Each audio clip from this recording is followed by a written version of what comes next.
Bienvenidos. Hoy vamos a meterle mano a un texto muy interesante del rabino Yehudá ben Israel, de la comunidad israelita Bet Or. Se centra en una porción de la Torá que seguro que nos suena a todos, la de Beshalach. Y claro, ahí tenemos uno de los momentazos de la historia, el cruce del Mar Rojo, épico, ¿no? Totalmente épico. Pues aquí es donde el texto nos da la primera sorpresa. Lo presenta como algo, sí, maravilloso, pero a la vez, y cito, vergonzoso y decepcionante. Y claro, te quedas pensando. ¿Cómo? Vergonzoso. El mayor milagro de liberación. Ahí hay algo que rascar. Sin duda. Y esa es un poco la misión de nuestro análisis de hoy. Intentar desentrañar qué es eso de la verdadera libertad espiritual. Pero no como una idea abstracta, filosófica, sino como algo muy concreto, con sus límites, sus obstáculos y sobre todo cómo se aplica en el día a día. Creo que esto es clave para cualquiera que esté en ese camino de redescubrir su cosmovisión. Totalmente. Porque la idea de fondo del texto es que esta historia no es solo un hecho del pasado. Fue diseñada, por así decirlo, por el Eterno, como una lección para las generaciones futuras. Como dice el libro de Hebreos, es una sombra de los bienes destinados a venir. Es un patrón, un mapa para nuestro propio viaje. Vale, pues vamos a empezar a tirar del hilo. Lo primero que a mí me choca y que el texto subraya de inmediato es la reacción de los israelitas. A ver, nos ponemos en situación.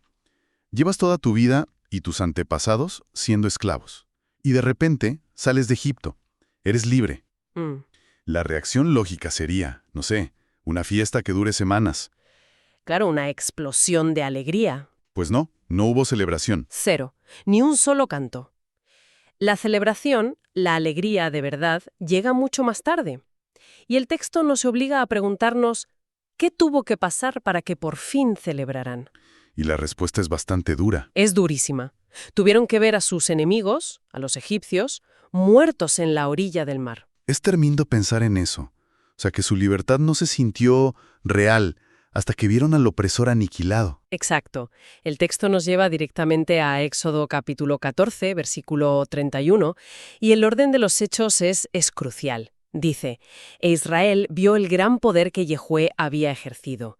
Por cierto, Yehué es como el texto pronuncia el nombre del Eterno. ¿Vale? Y sigue, «Y el pueblo temió a Yehué y creyeron en Yehué y en Mosé su siervo». Fíjate en la secuencia. Primero ven la destrucción. Eso es. Eso les provoca temor y solo a través de ese miedo llegan a la fe. Justo. Ah, ya lo pilló. Y justo después, en el capítulo 15, es cuando Mosé y el pueblo por fin cantan «Cantaré a Yehué, porque ciertamente ha triunfado». Ahí está. O sea, que la alegría no nace del hecho de ser libres. No. Nace de que el otro ha sido derrotado. Es una libertad reactiva. Es una libertad contra algo, no una libertad para algo. Por la ausencia del enemigo de fuera. Y aquí es donde el texto traza ese contraste tan brutal con la libertad espiritual que se nos ofrece a través de Sem Yeshua, del Señor, Maestro Yeshua. La salvación real no es escapar de un faraón de carne y hueso, es escapar de las cadenas que llevamos dentro, del faraón que vive en nuestra mente. Entonces, si esa libertad física es solo la sombra, como decías antes, ¿cómo es la de verdad? ¿Cómo define este texto la auténtica libertad espiritual? Porque me imagino que no va a ser hacer lo que me dé la gana. No, en absoluto. De hecho, es casi lo contrario. La definición que da el rabino es muy precisa y muy potente. La libertad espiritual es la capacidad de escoger la voluntad del Eterno. Y aquí está la clave, tener el poder interior para llevarla a cabo en nuestras vidas. O sea que no es la ausencia de límites. No. Sino tener los límites correctos. Eso es. Suena un poco a paradoja, pero si lo piensas tiene todo el sentido. Como las orillas de un río, que no encarcelan el agua, sino que le dan dirección y fuerza. Eso es una analogía perfecta. El texto te lo deja clarísimo, vamos, te dice, una libertad sin límites es libertinaje, es puro caos. Pero por otro lado, una libertad con límites injustos, como los de Egipto, pues es esclavitud que te ahoga el alma. Claro. La verdadera libertad, por tanto, solo puede existir dentro de los límites justos, que para el autor son los que marca la Torá. Son los que te permiten ser tu mejor versión. Y hay un par de frases en el texto que son, directas a la yugular, ¿eh? Sí, son muy potentes. Dicen, todas personas que quieren pero que no pueden, no son libres. Y la otra, las personas que quieren, pero les es difícil, no son libres. Esto es un retrato brutal de la condición humana. Esa frustración de saber perfectamente lo que deberías hacer, pero sentir que algo dentro de ti te frena. Exactamente. Esa dificultad, esa fuerza interna que se opone, tiene un nombre en la tradición hebrea, y el texto lo menciona. Es la Yetzer Hara. La inclinación al mal. La inclinación al mal, esa tendencia interior que todos tenemos y que rema en contra de la voluntad divina.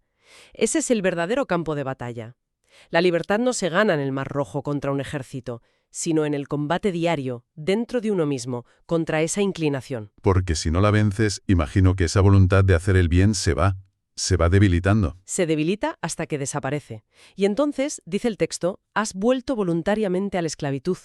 Ya no necesitas un faraón externo. Tú mismo te has convertido en tu propio carcelero. Entendido. El verdadero enemigo es esa Yetzer Hara. Pero claro, no luchamos en el vacío. Supongo que el texto también hablará de qué alimenta esa inclinación, ¿no? De los factores externos que nos impiden vencerla. Por supuesto. El texto identifica varios, la genética, la sociedad, pero se centran dos que son potentísimos porque son los más cercanos, los que nos forman desde la cuna. ¿Y cuáles son? La familia y la educación que recibimos. Espera un momento. El texto argumenta que la familia, que para muchísima gente es el pilar sagrado de todo, puede ser un obstáculo. Sí. Eso es. Muy provocador. Me tienes que explicar cómo justifica algo así.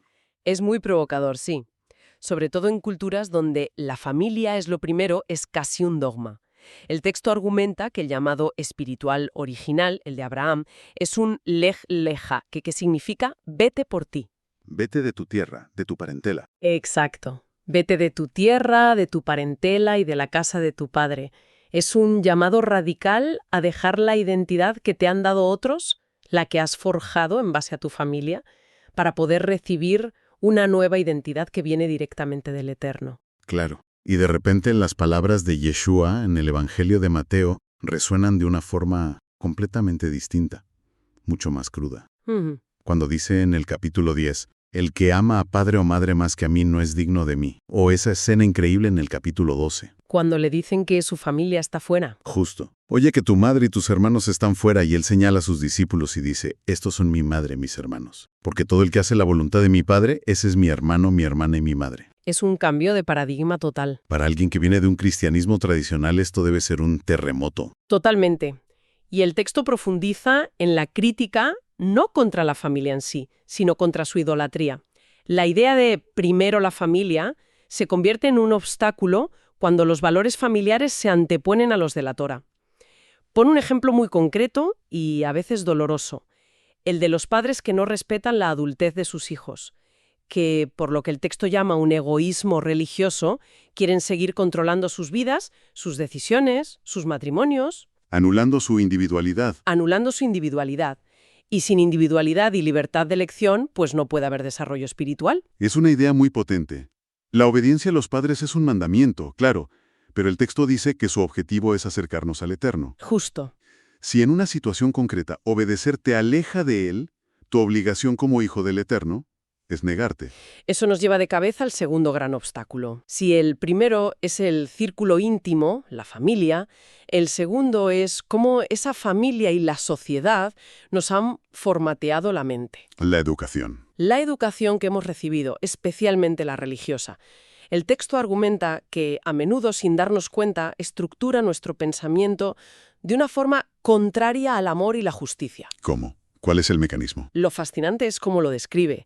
Dice que esta educación nos enseña a crear una fractura, una división entre el mundo espiritual y el mundo material, como si fueran dos realidades que no se tocan. Una especie de esquizofrenia espiritual. Se podría decir así. Ponme un ejemplo práctico de eso. El texto da uno muy bueno. Piensa en la persona que dice, yo amo mucho a mi pareja, pero con sus acciones la irrespeta, la invalida o la hace sufrir constantemente. Conozco casos. Pues esa persona separa el sentimiento de amor, que ubica en un plano espiritual e intocable, del acto de amar que ocurre en el mundo físico. Para esa persona, mientras sienta amor, todo está bien, aunque sus actos demuestren lo contrario. Ya veo. Pero en la cosmovisión de la Torá que presenta el texto, esta división es una ilusión peligrosa. El mundo espiritual es el mundo de las causas y el material, el de las consecuencias. Son inseparables. Como las dos caras de la misma moneda. Exacto. Si hay verdadera libertad espiritual dentro de ti, se tiene que manifestar en el mundo físico. No puedes decir que eres libre espiritualmente y seguir siendo esclavo de la presión social, del qué dirán o del chantaje emocional de tu familia. ¿Tus actos te delatan? Tus actos te delatan, ni más ni menos. Eso es un cambio de chip, total. Porque muchas corrientes de pensamiento, incluso religiosas, te venden que lo importante es lo de dentro, la intención. El sentimiento. Aunque tus actos no acompañen. Y este texto te está diciendo, no, perdona, son la misma cosa. Tu mundo material es el reflejo exacto de tu estado espiritual. Justo. La verdadera libertad es cuando tus acciones en el mundo físico son un reflejo perfecto de tu voluntad espiritual alineada con la del Eterno. Vale, todo esto es muy profundo, pero podría quedarse en algo muy teórico. Si esta libertad es una capacidad real, tangible, como decíamos al principio, ¿cómo se sabe si la tienes? ¿Cuál es el test, por así decirlo? El texto, que es muy práctico, propone unas preguntas de autoevaluación muy directas, casi incómodas. A ver, dispara. Te pregunta, ¿llevo a la práctica todo lo que he aprendido de la voluntad divina para mi vida? Y más concretamente, ¿soy el hombre, la mujer, el esposo, la esposa, el padre o el hijo que el Eterno me ha enseñado que debo ser? Uf, son preguntas sin escapatoria. Para nada. No te preguntan qué crees, qué sabes o qué sientes. Te preguntan quién eres en tu día a día. En tus roles más fundamentales, exacto. No admiten respuestas teóricas. Porque, según el texto, una persona que es espiritualmente libre no se deja dominar por la presión social, ni por sus sentimientos que van y vienen, ni por el chantaje emocional. Tiene la fortaleza interna para hacer la voluntad del Eterno porque le ha entregado su propia voluntad. Ya no hay dos voluntades en lucha, sino una sola, fusionada con la del Creador. Y el texto lleva esta prueba al terreno de juego definitivo, al más íntimo y probablemente el más complicado, el matrimonio. Ahí es donde se ve todo. ¿Por qué ahí? ¿Por qué lo ve como la prueba final? Porque lo ve como la culminación de todo el argumento. Nos recuerda que toda la Torá se puede resumir en amarás a tu prójimo como a ti mismo. Claro. Pero aquí está la trampa en la que caemos todos. La medida para amar a otro está limitada por la medida en que te amas a ti. No puedes dar lo que no tienes. Si no te respetas, no puedes respetar. Justo, si no te valoras, no puedes valorar al otro. Pero amarse a uno mismo es de las cosas más difíciles que hay. Mucha gente ni siquiera sabe por dónde empezar. ¿Cómo se aprende eso? Y aquí viene la idea más bonita y sorprendente del texto. Propone que es precisamente en el matrimonio donde esta revelación fundamental puede ocurrir. Nos lleva hasta el Génesis capítulo 2, al momento en que el hombre ve a la mujer por primera vez y exclama, «En verdad, esta es hueso de mis huesos y carne de mi carne». Que siempre se ha interpretado como una frase, pues, poética, romántica. Pero el texto lo ve como algo mucho más profundo. Lo ve como un momento de epifanía, de autoconocimiento. No está diciendo qué guapa es. No. Está diciendo, esa persona soy yo. Es el ser humano viéndose a sí mismo, su propia esencia, reflejada en el otro por primera vez. Y en ese reconocimiento la espiritualidad verdadera puede empezar. Qué potente. Porque al aprender a amar a esa persona que es carne de tu carne, en realidad estás aprendiendo a amarte a ti.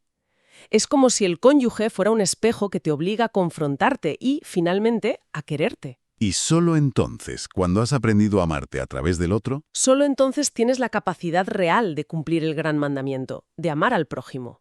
El matrimonio se convierte así en el laboratorio práctico de la Torá, el lugar donde la teoría se hace carne. Bueno, resumamos un poco el viaje que hemos hecho. Empezamos viendo que la libertad que celebra Israel en el Mar Rojo es una libertad incompleta, basada en la destrucción del enemigo. Una libertad física, externa. El texto nos propone una libertad superior, la espiritual, que es esa capacidad interna de vivir según la voluntad divina.